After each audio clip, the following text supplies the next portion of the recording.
Your alternative talk radio contact. The Planet. KGRAradio.com.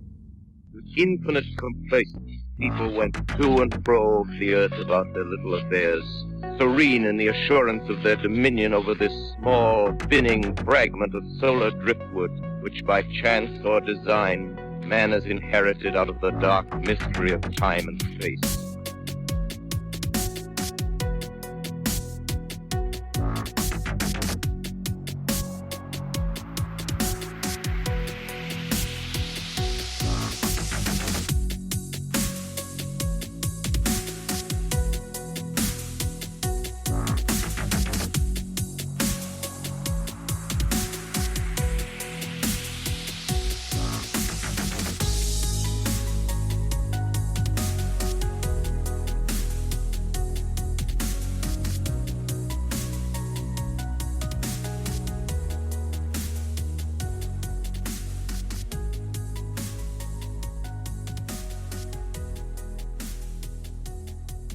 Hello and welcome to another episode of Into the Fray.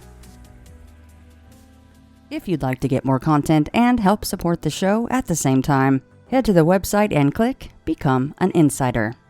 There is both a monthly or a yearly option for you to choose from. The most recent episode released for insiders only was especially disturbing for me personally, and if you know me, you can garner from the title why. I called it The Red-Eyed Entity and the Room of 1,000 Spiders. Please take the time to rate and review the show in your podcatcher, and if you weren't aware, iTF is also available on YouTube, iHeartRadio, and Spotify. I now have a Google voicemail line, so call 702-291-8557 if you have a shorter story to share or to get in touch to come on the show and chat with me. You can also do this by emailing me at shannon@intothefrayradio.com. And finally, Book 2 from Beyond the Fray, titled PARAMALGAMATION, is almost finished. It is up for pre-order right now on Amazon, and if you don't follow me on Facebook, Twitter, or Instagram, you may have missed the announcement that Beyond the Fray Bigfoot is available now in audiobook format. So, head to Amazon and choose from the paperback, Kindle, or now the audiobook edition. And please leave a review when you're finished. Signed copies can be yours by going to beyondthefraypublishing.com. Something strange is happening on May 30th.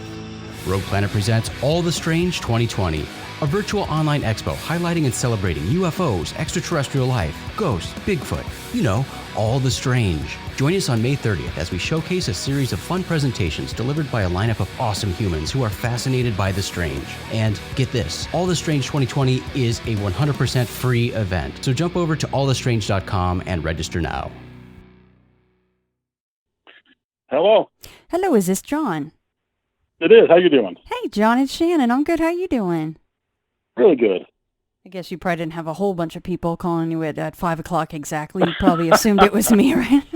Oh, yeah, I'm sure. You're like, gosh, who could be calling at this time?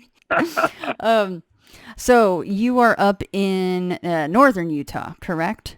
Yeah, up in Cache Valley, yeah. Okay, Cache Valley, yeah. I always want to say Cache, because that's how it looks, but it's Cache. Yeah, that's what my mother-in-law says. She says Cache Valley. Yeah, it's just a habit. I always have. Even when John would be on, I'd be like, as a mantra before I hopped on with him, I'm like, it's cash, cash, cash, cash. Say cash, money. Just think of money. Yeah. No, so you are up in Cache Valley, and as we were just saying, you're up there around John's area with his Stranger Bridgerland book series. So you have a number of experiences, I know, but it is true, though, that one of your Bigfoot sightings is actually not in Utah. Is that correct? Yeah, I've had a few up in Wyoming, but most of them have happened in around this area. But my two that a lot of people like to hear are the ones in Wyoming. I don't know how far you want me to go back. I mean, I can tell you about my first sighting. Yeah. Maybe let's do it in order. Or go from there. Okay. Well, I was 12 years old. I was with my friend Jimmy. We were at a golf course in Cache Valley. It's called Birch Creek Golf Course. It's in Smithfield, and I lived in Hyde Park, so we lived about 10 minutes away from it by car, but if you walked about a half hour probably. And we would always go out like early spring and find golf balls. We'd find golf balls, we'd go in home and we polish them up and then sell them back to the range. Right. And they used to like buy them back from us for like, I think like 25 cents a ball. It's actually pretty darn good. Yeah, it was great.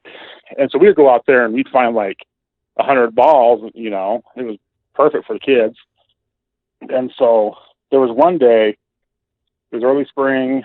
I can't remember the exact year. So I was 12, so probably 89, 88. We were down in this gully and we were going towards, you know, we stopped from the top and we went down in the bottom and we were walking down on this little game trail. And we come out on this little opening and there's a dead doe, you know, like a deer in front of us. And it looked like it was freshly there because it didn't smell. It didn't have anything. It looked like it was like a fresh, like died. And so I walk up to it. I'm used to, you know, having dead deer around because we had neighbors who hunted. I've hunted and everything. And so we weren't really scared about it. And we've seen dead deer on the road and found them in the fields during the winter. And so I walked up to it and its neck was like bent backwards in a weird way. And I thought it fell on the ice and slipped and hurt itself, you know, like, and died that way because there's a big ice thing right there on the golf cart path. And I turned around and I said, Jimmy, come here. And when I turned around, his face just turned ghost white. And he turned around the other way and just ran. And I'm standing there, you know, still standing there. I'm like, what's he doing? He was a kid who always pulled pranks and stuff and was really hyperactive. But something in his face was just like, okay, I don't think he's being, you know, funny right now. So I take off after him. I catch up to him on top of the gully and I grab him and he starts screaming. I'm like, Jimmy, it's me. And then he turns around and he's like, I thought I got you. I'm like, what got me? Because I had no idea about Bigfoot then. I was 12, no idea. And he's like, I thought I grabbed you. I'm like, what are you talking about? Like, what, a deer? Like a moose? You know? He's like, no. He's like, when you turned around, a big hairy hand came out of the bush and tried to grab you. I'm like, no. I'm like, whatever, you know? And so as we're up there talking about it, I'm going back and forth with them. All of a sudden, this big old scream, like roar, came out of that bottom of the gully where we were. And also we just heard heavy footfalls just running towards us. And then all of a sudden it veered off and went to the opposite side of the gully. And it burst out of the gully. And all we saw was a big brown blur of fur. And it was running, but it was running on two legs. And we watched it for a second and then just turned around and went running down the other side of the gully. So we, you know, weren't going to run in front of it or past it, and went down the back side and ran straight home. And that's the first time we had an experience like that.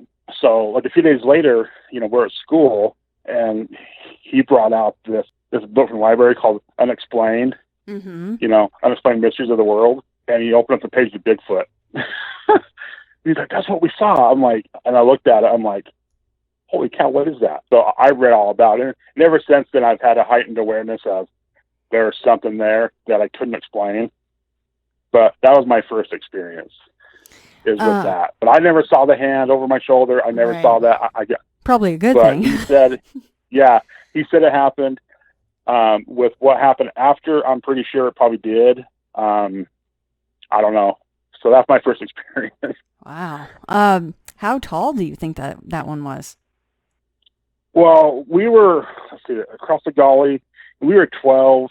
I was tall for my age, but as it was running, it was probably taller than a moose. So, I mean, it was a big size animal or person or whatever it is. It wasn't a bear. I've seen bears up close, and it was not running as a bear does. I think a bear would have been more protective of its food, you know, so if the bear killed the deer, it wouldn't have even had us come close. So I don't know. And it wasn't a other person in a suit, but just by the roar and how loud it was, and then the heavy footfalls, that's what got me, is how big it sounded running. And I was like, that thing is, you know, I'm like, what is that? And so but as it popped out of the gully, we were like, okay, that's like, oh, that's that when we makes ran. sense. Yeah. Like, oh, dang. And we were 12. Yeah. So, you know, we weren't used to that kind of stuff. So obviously the thinking is then that you guys are out there searching for golf balls very innocently, and then unfortunately came across a fresh kill, which looks like it was his breakfast or lunch, and he was a little ticked off about it. So you said the neck was bent backwards. Yeah, it was snapped. It looked like it was a broken neck. I mean, I've seen it didn't have any bullet holes in it. Like, it wasn't bleeding. I mean, I didn't really touch it. I should have felt it if it was warm still. But normally, if you see a dead deer, oh, it's a dead deer. I really didn't investigate, but the neck was like snapped back. And I mean, it was, now I look back on it now, it was a snap neck. But I didn't have any inkling about that kind of stuff back then. But we did have stories as kids growing up about this area, Hyde Park and over Smithfield and over North Logan. My friend's brother kept telling stories about the Hillside Growler. So I guess that's what they called it. They called it, the Hillside Growler. I've heard that a few times when I was a kid, and wonder if that was why they were calling it that, because it was like growl and roar and stuff, but never had experience until I was 12. And then after that, it's been a few more. I love the names that people come up with for these things. That's fantastic. The Hillside Growler. Yeah, that's got a really nice ring to it. Yeah, I've actually talked to a few people here in the past few years where I've gotten more names from the valley. Like, other areas of the valley that me and John live have different names for them. Like, there's a canyon up above Hyde Park, and it's the Green Canyon Shadow, is what some people call it. And then there's another one over in Millville. I think it's the Millville Howler or something like that. I mean, there's some strange areas up here, because Cache Valley was a big Indian area forever, Utes and stuff, and Shoshone, and so it's a pretty cool place. And so that was my first experience. Now the golf course, it's early spring. So as far as other people being out there, it wasn't really a busy place at that time when you guys were out there searching? No. If you look at it now on Google Maps, there's houses everywhere. But when we were 12, it was just all filled. I think there might have been 1 or 2 houses up there, maybe 3 on the backside where it is or was. But now it's like whole neighborhoods and parks and roads, and they're building up clear up to the foothills of the mountains now. So I mean, it's totally changed. The whole landscape's changed.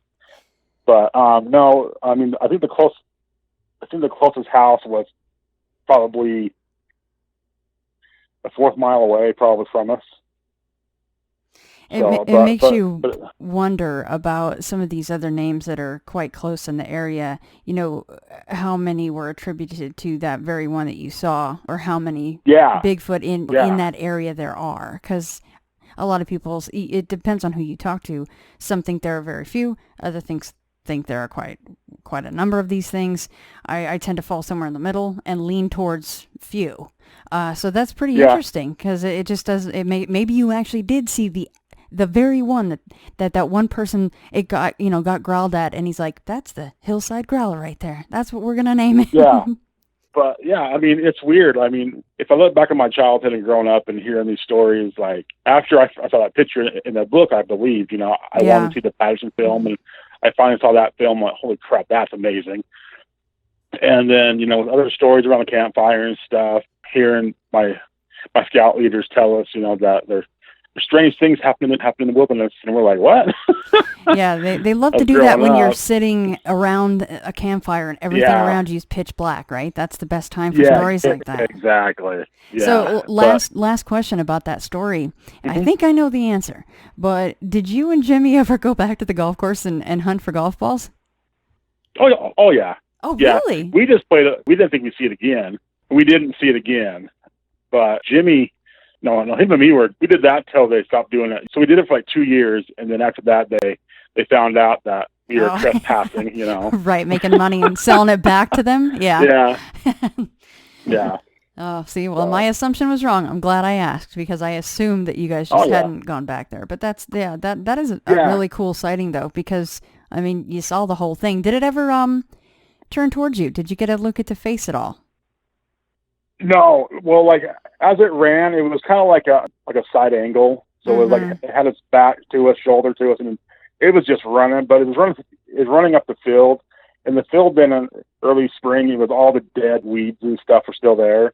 Mm-hmm. But it was a big thing. But I look back on it now, and I kind of wish we would have saw the tracks and looked at them more. But we just had the instinct of run. So that's what we did. I don't blame you. How far do you think you were from it when you were watching it run? Oh, across the gully, maybe 20 yards or 30 yards. Oh, wow. Oh, that's pretty close. As it burst out of the top, as it came out the top of the gully. Maybe 20 yards, or 30 yards. So it was close. And that's how we knew it was on 2 feet. Right. Or 2 legs. I wonder why it didn't just stay in the bush and just, like retract its hand back in. Or it was just that pissed off that you guys were there and decided to run. I think it might have got scared because we were like, because Jimmy was like talking real excitedly and like screaming kind of and like getting upset. But I couldn't tell if it even grabbed a deer because I went back a few weeks later and that deer was gone. So I don't know if it got taken by the golf course or it came back and got it or it grabbed it and ran at the same time it came out in front of us. Oh, that's true. Maybe you just didn't even notice that. Yeah. Yeah. It probably could have dragged it and still ran that fast, huh? It was big enough. Probably. Oh yeah. I mean, I seen bears in Alaska grab a caribou and carry it like it was nothing. Right. And so I'm like, that's just amazing to me. Grab lunch and go. Yeah, I don't know. Yeah, exactly. Well, yeah. What's the next one? So my family had a cabin up Logan Canyon for a lot of years. I'm sorry. Where was it? Up Logan Canyon. Logan. Okay. Logan Canyon is just above where I live. It's the canyon where I live. We were up there with a big family party and stuff, and my grandparents had a loft in the cabin where all the grandkids slept. And there was like 20 of us up there every time. It was great. I remember there's one night, like at 2 a.m, I hear my uncles down in the hallway, down under the loft, and we're looking out the window. And I'm like, what are you doing? And I just listened, and I hear my one uncle say, "That is big." And he looks up at me. He's like, "John, go back to bed, but don't look outside." And I was like, "What? Oh, okay." But there was a window on the other side of the loft that looks out kind of towards that area where they were looking. And I looked, and I didn't see anything. But I thought it was strange that they were up at 2 a.m. when the whole cabin was quiet, and they were scared of something outside. Right. And because normally, because I have an uncle who hunts elk and, like he bow hunts. And, I don't see him being scared of that. That was the other one that was kind of weird. There were sightings up there a few times around the cabins and weird stuff going on. Our cabin got broken into once and everything, but that was blamed on kids, and I still don't think it was the kid. And why don't you think it was kids? Because there was minimal damage.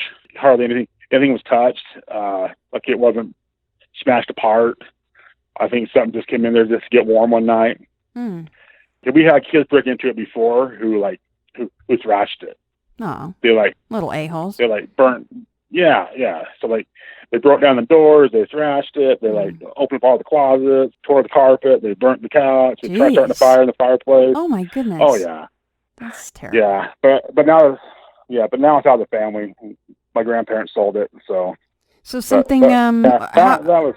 So that incident though, where something didn't smash stuff, how did it get in? How I mean, they brought the door open, okay. But yeah, it was just, that's what I think happened. I think it just came in to get warm. Other people think it was kids, but I kind of have that mindset where if I was a kid and being stupid, I'd be breaking stuff, like if I was going to break into a place, I'm going to search around if I'm that kind of kid. Mm-hmm. I'm thank goodness I never was. I mean, there's just some kids around here who just get bored and want to go do stuff like that. And, but to me, but to me, it wasn't a kid. Setting a couch on fire and stuff. I mean, my goodness, those are special kids. My goodness. Yeah, and they tried lighting a fire in the fireplace, and our flue was shut, and so they didn't know that, and so the smoke all came in the cabin and smoked themselves out. Well, they deserve that. Here's a happy ending of that. Like a few months later, my grandpa went up there to start fixing it up a little bit and do some more stuff, and he gets to the door, and there's a big envelope on the door. And there's a note that says, "I'm one of the kids that broke into your cabin. I caused damage. I really feel bad. Here's some money." Oh. And he gave like $500 to my grandpa. That's really nice. It was anonymous. Yeah, it was anonymous, but I was like, that's kind of nice of him. That he had a guilty conscience. Yeah. So, that kind of thing doesn't happen often. Yeah. So, over the whole valley, like in the mountains up, above Logan and Logan Canyon, I've heard stories for years, and I'm sure John Olson has too. My other experiences, have been like fast sightings, noises, or wood knocks, or see a shadow move in the woods. And just for feelings in certain parts of the woods, or the woods go real quiet, which is that is one of my warning signs. There's something there that's not a normal animal. Because when the woods go silent, I get really heightened on my senses. I'm like, okay, there's something here. And how many times has that happened to you? It's happened quite a bit. A lot of them I don't end up seeing anything. I just get the feeling that I'm being watched, but I can't see anything. Mm-hmm. My one experience where that happened, I was in Wyoming, and this happened in '97. I just got out of high school. It was the fall, right when school started for the high schoolers and stuff like that. I went up hiking up in Wyoming in the Wind Rivers, and I was at Big Sandy Lake. I was the only one there at the whole lake the whole time I was there. So I hiked in, I think on a Monday or a Tuesday, and I set up camp. I didn't have any issues with anything for a day or two. And my last night there, I went fishing. I was down the lake, and across the lake, there's kind of like a shell, like rock slide area. Mm-hmm. So I was just sitting there, I was fishing, and then I go back to camp, and then I kept hearing something roll down the shell, like a rock slide was happening. I'm like, well, that's weird. I haven't done that for 2 days, and now it's all of a sudden doing it. It sounded like something or somebody was throwing a rock down the shell about every 5 minutes. Like, just hear it hit, then fall and rumble and stuff. Mm-hmm. And so I just put it off like it's just erosion or something. So I'm at the campfire. I thought I heard a wood knock once, but it was way, way off. So sat on the campfire, just watched the sunset and everything, and I got in bed, and I fell asleep about 10 o'clock. I fell asleep, and about 2 o'clock, I just woke up out of a deep sleep. And I was laying on my back, and the first thing I noticed, it was real quiet. Like I didn't hear any wind, no insects, no nothing. And I was like, okay. And then right when I was thinking that, I look up, and I had an old army tent. With my dad's old army tent. It's green, and it had the side got slant up and over. So I'm laying on my back, and if you can visualize it, you have the tent wall that's slanting over your head, and I look up, and my tent wall pushed in, and it was a hand that was gigantic. That's all I can see or say about it. It was just a huge hand. I could see each fingertip where it was, on the tent wall. And it was a monster hand. It wasn't a bear, because bears can't go and spread their paws that wide, I think. I don't know, but I've never seen it. And it was a big hand. It pushed in real slowly and softly, like it didn't. And I coughed on purpose. I'm like, huh, and it slowly pulled away. And then as it pulled away, I kind of heard it shuffle. I'm like, is somebody out there? I know you're there. And then it backed up a little bit. I could tell it was on 2 feet how it shuffled. I'm like, hello. It just turned and walked away into the woods. And about 2 minutes later, all the sounds came back. Like the insects, it was the strangest thing. I never saw it. All I saw was the hand, and hearing it walk away, I could tell it was on 2 feet. It was just heavy footfall, boom, boom, like that. And it was quiet. And then I never saw another hiker until I got out at the trailhead. So I packed up the next day and left, because I was getting anyway. I don't know if he was just curious that I was the only one there, if I was snoring, or I surprised it that I was there, and it came to investigate the green tent. I don't know. Are you a snorer? Like, do you know if that's something you do every night? Oh, yeah. Yeah, I'm a snorer. And was there any evidence at all of it outside the tent? No, I looked in the morning, and I could kind of tell where it walked off, because the grass kind of brushed down. But I was on a hard-packed area. So up at Big Sandy Lake, it's a popular lake all summer long. So the ground's just compacted. It's just hard. There's bear warning signs, but this wasn't a bear, because I've never seen a bear put its paw on a tent and spread its claws out. Because I didn't. That thing too. There were no claws. Because I've seen bears with claws. You can tell they're claws. Yeah, this wasn't a bear. How wide the hand was. Right, and you said it was spread. All the fingers were spread wide open. Yeah. How much bigger than your hand was it? Oh, so like if you compare Shaq's hand, probably Shaq's hand size. Oh man. I mean, he has a big old paw. Yeah. And I mean, it's probably size of Shaq, but that he's not up there. You know, highly it's not doubtful. Shaq walking around. I mean, I'm sure he would love to go to Big Sandy Lake in Wyoming someday, but yeah, the chances Wyoming, of him being up there back in '97, I don't know. So that's one of the stories that, like, I know there's something out there that is a big animal or, person or whatever it is, like hominid. And, oh, yeah. Now, did that kind of, sort of, obviously you were there alone. Did you kind of go, maybe I'll bring a buddy with me when I go camping next time? Did that change anything for you? No, I still camp alone. I still go, but now I have a gun, but I hardly ever take it. Yeah. I've never felt scared at all. I've never felt scared in the woods. I know people tell me there's mountain lions around and stuff like that, but I'm like, yeah, but I don't know, like if it's my time to go, it's time to go. I'm not fearful of the woods. There's a point where I do get weary. So like if I go for a hike and I go into an area where all of a sudden it's like, it just feels different, then I'm more heightened. And there's a few places in Cache Valley, and John could probably attest to this too, that there's certain areas where there's a different vibe, a whole different, set of feelings. Like it seems like the woods get darker. So like as you enter, it seems like they all of a sudden get darker around you, and the light's different, and it just feels really different. But I've never really felt that until I go into those areas. But even in them, I'm not really scared. I just get more heightened and more aware of what I'm feeling. And if I feel like I have to leave, I'll leave. But if I feel like I'm not in danger, I'll still hike in the area. But if it gets to a point where it's starting to feel worse and worse, like I'm getting pushed out, then I'll leave.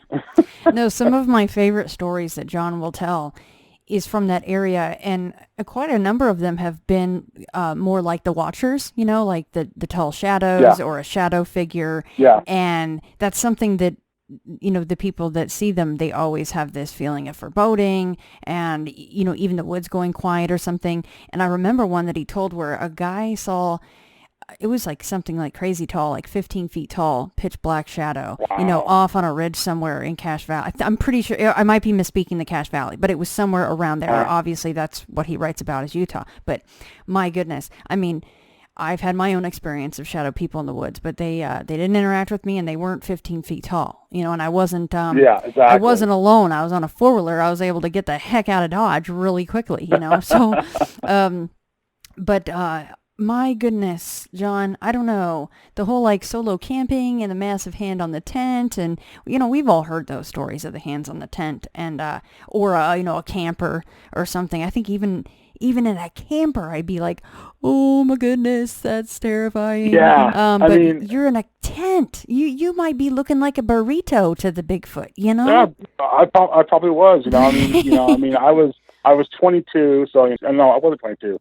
I was 20. Sorry. I didn't have any qualms about going camping alone. I mean, I did it all the time. And yeah, I mean, even now, I'm going to go up probably on Sunday night, like, and do an overnight, kind of thing. But I'll be in my car this time. I don't have a tent that I actually like right now. So I'll be in my car camping.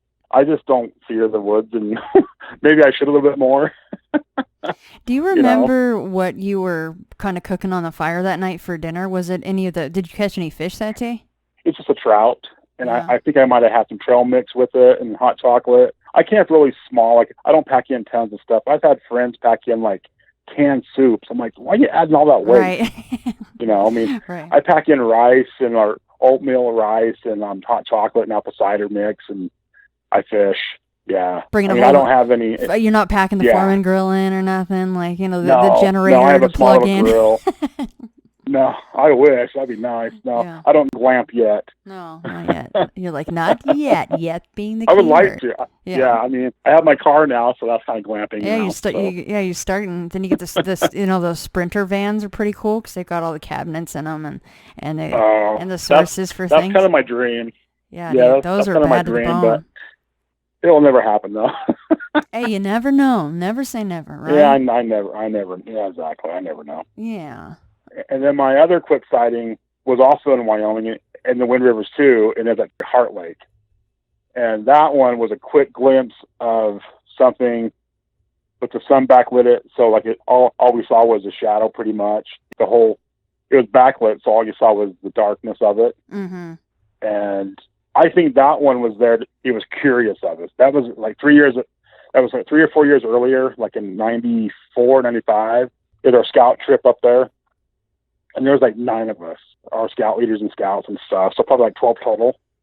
But there was like 9 kids, and we hiked away from the Heart Lake about maybe a half hour to an hour, and we found this little area that was pretty cool to hike around in and play on. And we were stupid as kids. We pushed over dead trees off the cliff and everything. Right. Kind of making a racket. Me and my one friend Chris hiked back to camp. We were done. We were there for hours, and we walked down this little area, and we found a small pond.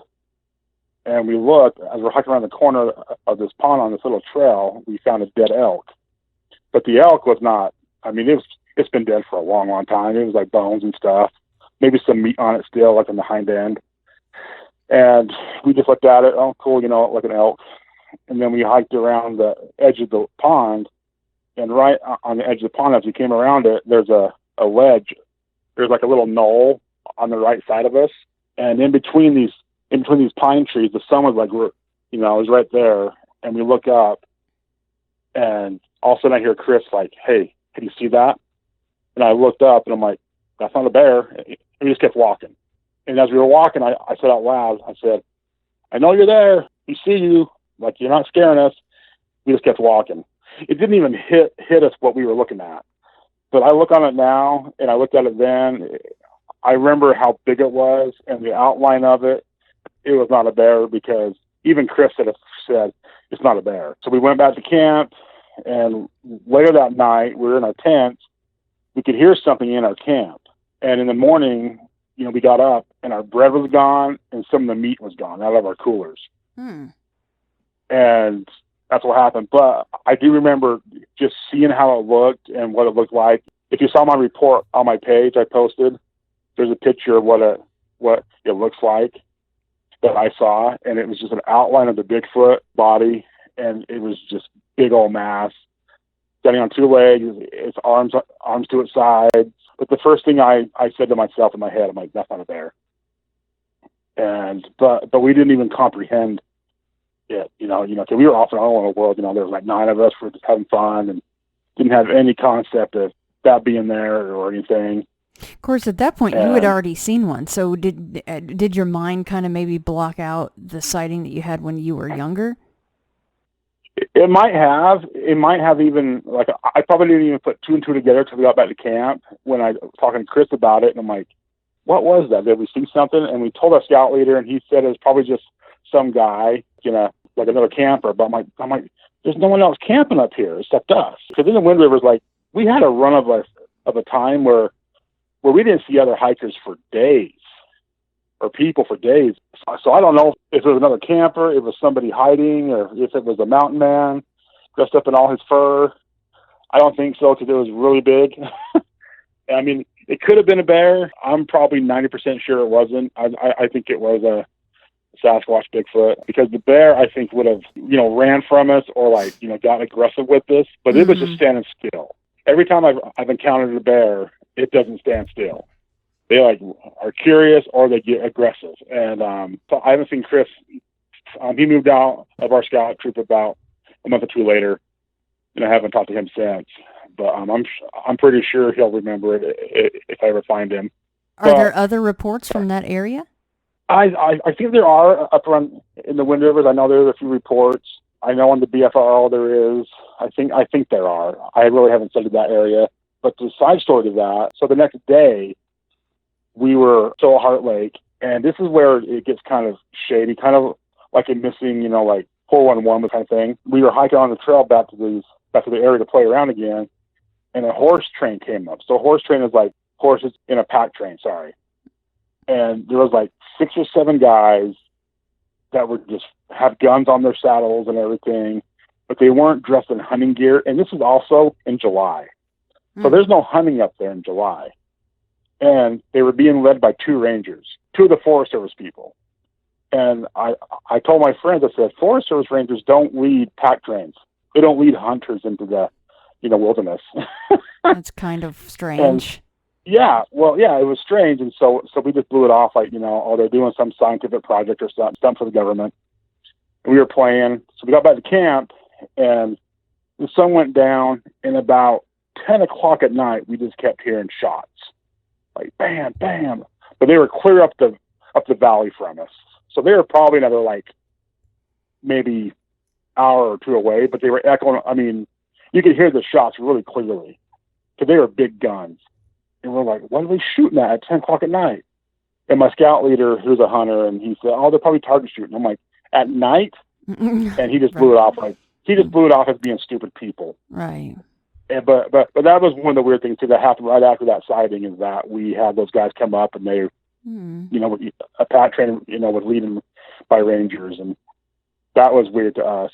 We're like, okay. The local wildlife was getting a little bit too close to the people, so they had to go tell them to move back. Yeah, so I look at it now that there must have been some incidents earlier in that summer or that week or something set them up to come up there and find it. But they weren't really nice either, because we tried talking to them and they didn't even talk to us. Are there any missing people from that area?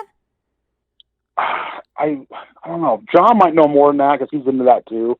I really haven't got into all the books. Probably. I'm pretty sure there are. I mean, usually in a lot of these wildlife areas there is at some point. I mean, not that we should assume. But I was just wondering because it is interesting to see rangers leading a pack of guys like that, kind of like a posse, going out for a little hunt. I've never seen that since. Yeah. I've never seen a ranger guide hunters up into a area or whatever they were, hunters or like scientists, government officials. Yeah, that's very interesting. Yeah, it was weird. I mean, but the weird part for me was the shooting at nighttime. I'm like, wow, that's kind of stupid. Yeah. Like, you don't know what you're shooting at. You can't see unless you have spotlights and stuff. They probably had that. Yeah, that was just a weird thing. But that sighting was quick. I just remember in my head, I said, that's not a bear. But I just kept walking. I wonder if it's still just standing there, just silently watching you going, yeah, you guys better walk away. Yeah, I mean, it was just the funniest thing. Like, if I look on it now, I can see it right now in my head. It was standing still so we wouldn't see it, I think. Right. Because it knew the sun was behind it, so it knew the sun would be in our eyes. And I think, but because right when we looked up there and turned, it was right there on the knoll. So it was probably about 10 or 15 feet above us and in between some pine trees. But we saw it clearly because it was in a space was big enough, sun shone through the back of it. And we're like, that's not a bear. How close was it to you, though? It was 10 or 15 feet above you. How close was it to you? Like laterally? Probably, yeah. So let's see, I'm trying to think. Maybe 20 yards or 15 yards. I mean, it was close. It was just up the hill. I mean, it was a small knoll, so like it wasn't tall, but it slowly went up like a grade.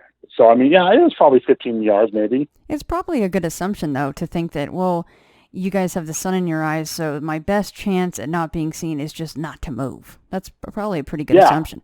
And I think it might have been curious, because there was all of us over there pushing down trees, being loud, having fun. I don't know. Like, it might have been curious about something. But, yeah, but then when also stuff got stolen in our camp that night, our bread from the meat got stolen. We're like, that's kind of weird. We just thought of it, it was raccoons or something, or like a bear was smart enough to come in our camp. But we're like, that's, we probably would have heard the bear. Something sneaky came in. So, because there was 9 of sneaky. You guys, and then was there 1 or 2 scout leaders or something? Yeah, there were 3 of them. Yeah, no, and nobody woke up. So I can't remember who woke up. I think my one friend woke up, and he looked out, and the fire was like almost dead. So there was still some kind of like orange glow to it, and he said he saw something by the coolers, but he thought it was one of us. Oh, so that's why he didn't get up. He didn't even say anything until the next morning when it was, we noticed that our bread was gone, and we're like, okay, that's kind of weird. And then he said something, something was in our coolers last night. We're like, oh, okay, what? He's like, I thought it was one of you guys. Man, so they are really so smart, aren't they? Yeah. They're good at what they do. Yeah, I've talked to people who have seen them like are real smart about hiding. And I've read stories where hunters have been in tree stands, and seen them like crawl on all fours to get out of the sight of them. They're a smart, animal, and they're amazing to me. That's why I like it so much. And that's why I'm, starting to do more research on them here in the valley and stuff. Something just popped in my head, and forgive me for going back to one of your previous stories, but I'm thinking of the hand on the tent. Why do you think why do you think it was doing that? Why do you think it was pushing on your tent? I don't know. I really don't know. I just think it was maybe curious to see what it felt like, because, because it was a small tent and it was like dark green. So like it was an old military tent. So it was kind of like, if I would have put it like in a dark green area, it's hard to see. And it was, maybe I was snoring and it wanted to see what was in there. Or he's like, what the heck's making all this racket? Yeah. I hope it wasn't that loud. You're echoing off all the walls in the valley. Yeah. Exactly. Yeah. I don't know. I think he just wanted to touch it and see what it felt like. Yeah. Yeah, just something out of place in his area. Yeah, it was out of place, and I was the only one there, and so like it didn't have any fear of being caught or something, or alerting about. But yeah, because I always cook my food too. See, and that's also why I don't think it was a bear, because I cooked my food away from camp, and that's where I ate too, away from camp. And so I didn't have any food in my camp. I had up there at the lake, I have a bear bin. So I had a lock on it, had a bear bin, and put all my food in there, all my stuff that was smelling there. All my fishing tackle and stuff like that was in the bear bin. Yeah, you're trying to mitigate the bear risk as much as you can. Yeah, yeah. And so there was no bears that I saw up there. And, the hand on the tent, that was just, it wasn't a paw print. Like, it wasn't a paw. I know a paw is, it was a hand. All I know is you're not the first person to say that they're a snorer and then they have subsequent activity because of it. So I'm pretty sure that I just need to start taking a recording of just, somebody snoring their arse off and just play it on blast. That seems like the best call blast thing there is maybe some snoring. Oh, yeah. I liked your one story in your book about the guy who did the baby cry. Oh, my goodness. Poor Derek. Up in Idaho. Oh, my goodness. Yeah. Poor Derek. That one was... He still admits. I've met him in person. He's a wonderful man. He still admits to this day. He's like, that was some of the dumbest I've ever done, and I'll never do it again. Oh yes, yes. He means that made that me too. Want to do it. I know, right? Those of us that want the experience. Of course, he did too. And then once he had it, and he didn't even have to see the thing, and that absolutely terrified him. I'm sure. Yeah.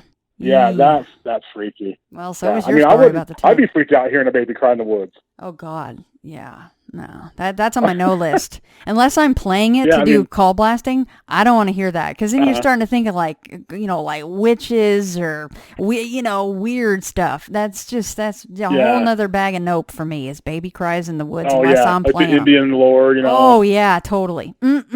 Like the Wendigos or something like that. Yeah. Yep. Like I'm out. Yeah. I would never camp again. It would really screw me up. I really do think that. Yeah. So.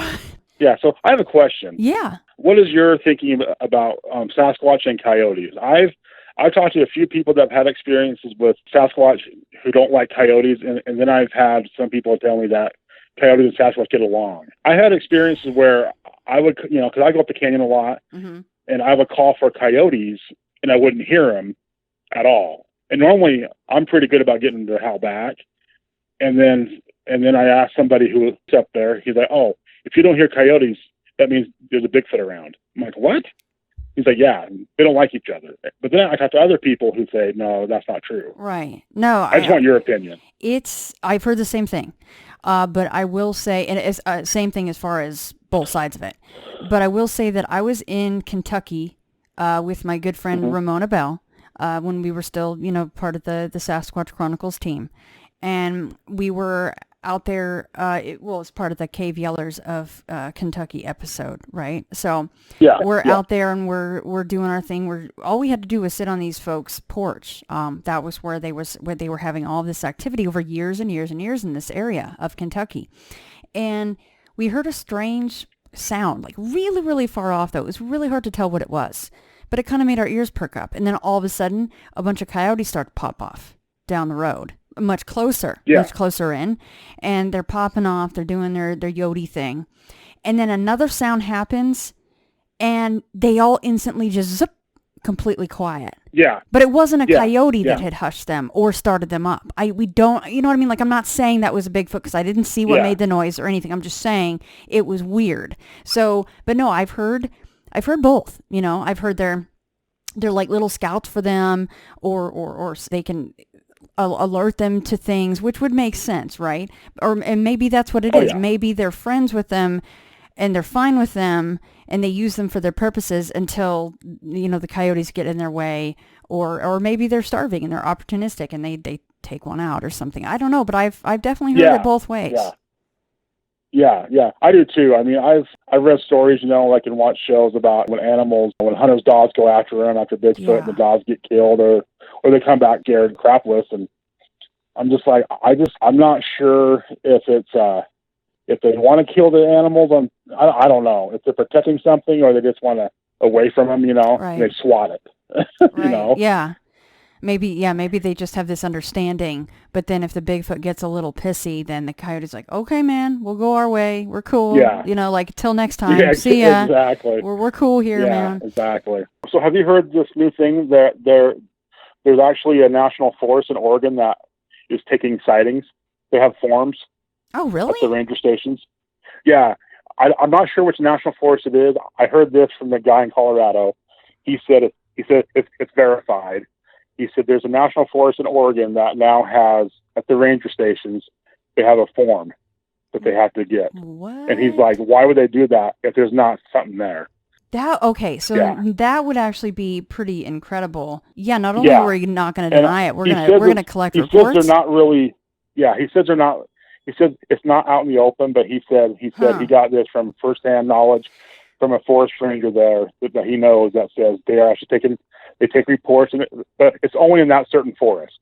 It's not all over Oregon. It's just in that certain area. I was like, that's kind of cool. I wonder. They're starting to actually start to study that. Oh, yeah. Instead of the deny. So I wonder why in that particular forest they would be doing that. Yeah, I don't know. I mean, that was cool to me though when he said that. He's like, you know, because he told my wife that, because my wife said I'm not a believer that there's no bodies and everything, and I told her, well, how about Mount St. Helens stuff? I'm like, yeah, that's kind of cool. And then he's like, if there's nothing there, why would the government all of a sudden tell this forest part of the Forest Service to start taking notes about Sasquatch? Right. She's like, yeah. So I don't know. I mean, I just found that out, and I've heard I've had a few people ask me, like, I'm sure if it's your connections, you probably hear more about that kind of stuff. I mean, or you would find out easier. That's the first I've ever heard of that, and that is so cool. And if I hear anything, I'll tell you. Yeah, I would look into it. Yeah, if you hear anything more about that, please let me know. On this summer, I got this whole thing set up where I made some business cards, and I made a form. And I'm going to go up to all the camp hosts up in Logan Canyon and give them an envelope with the cards and the forms, and just tell them, say, if you have any campers who bring it up, or like who come up to you and say something happened, just give them this form or paper, or business card, because I want to kind of get into an area kind of like John does, where he writes those books, but I want to mainly focus on Bigfoot. I don't blame you. So that's kind of why I started love Bigfoot this whole the most page and too. stuff. I love great. Bigfoot. It's my favorite. Yeah. That's why I'm like, I'm in Las Vegas. Wah.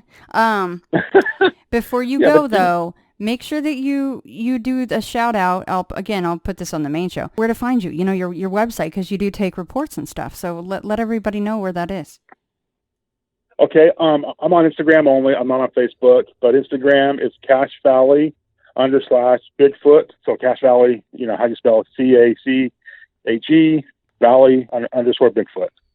And then I have an email address. It's Cache Valley Bigfoot Research @gmail.com. I will make sure that's that where I am. all of that is in the show notes and linked up so that folks can find you. And if you hear anything, let me know, and vice versa, because that is so cool about that property in Oregon, or that forest in Oregon.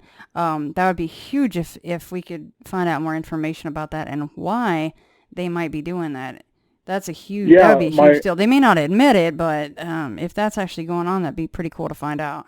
Yeah, that'd be really interesting to find out. It really would, because I thought about going up to my ranger station, because I live 5 minutes away from it, and I thought about going up there and dropping off some stuff. I'm like, I don't know if they'll just laugh or just blow me off or what. It'll get you on the bad people's radar. Probably. It's interesting, the stories that are tied in with rangers and all this other stuff that's going on with Bigfoot. So, they probably laugh at you, but really well, who cares? I mean, it's all good. So that's kind of why I'm going to go up to the camp host and just give them the envelope and heck yeah. say, hey, if anything happens, here's this, send it my way. That's awesome. So. No, and it's cool that you're being proactive about it. A lot of researchers, they like to just sit at home and bitch and moan on Facebook or whatever, and then they think they're researching, and you're like, no. I mean, those of us that aren't... I've gotten tired of sitting at home. Yeah. Those of us that aren't in the woods, we do what we can, but gosh, I miss being able to go to the woods and actually do anything. So I have to live vicariously through all of you that live near the woods and have a chance at seeing So are you more busy just doing podcasts and this kind of stuff and documentaries and everything? Yeah, the show and the publishing company and the books, and I mean, well, especially now with this COVID stuff, I mean, it's just put a kibosh on anything that might be coming up, at least for the foreseeable future. But I mean, I wish I was a jet set Bigfooter, but got the normal job and the stuff that I have to do here, and it's just a darn bummer, I tell you what.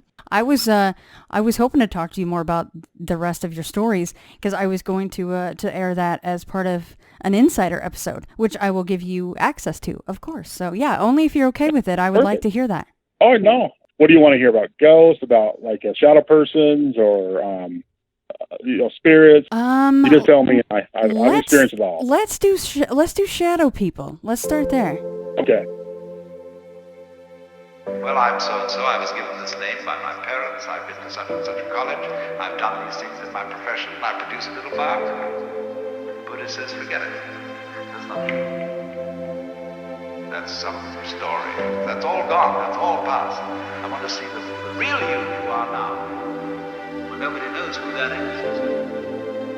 Because we don't know ourselves except through listening to our echoes and consulting our memories. But then there's a real you, and that again leads us back to this question. Who are you? That is the real you. We shall see how they play with this exam by the koans to get you to come out of your shell and find out who you really are.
divided on this.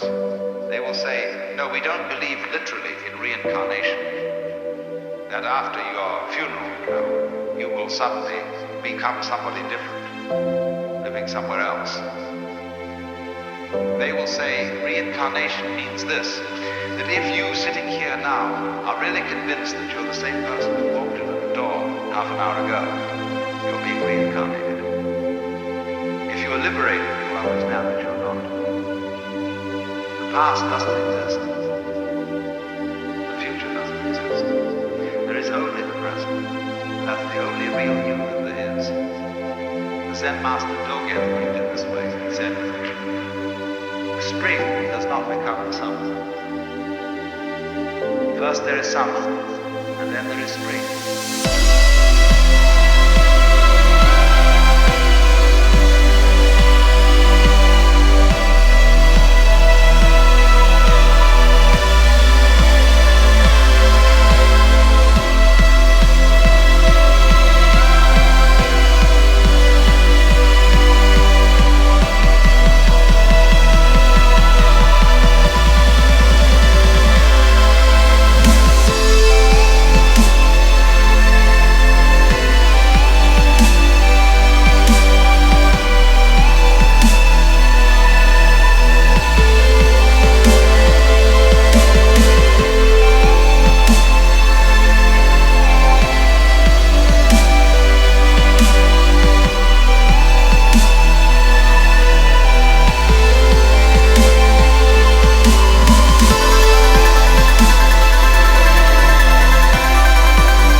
When you settle down in the train to read your newspaper and so on, you are not the same person who a little while ago left the platform.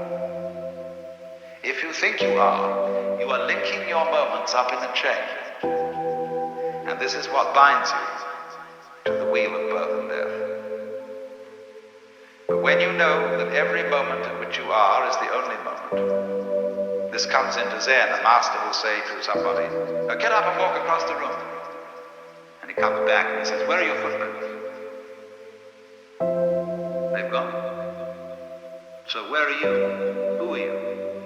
When we are asked who we are, we usually give a kind of recitation of a history.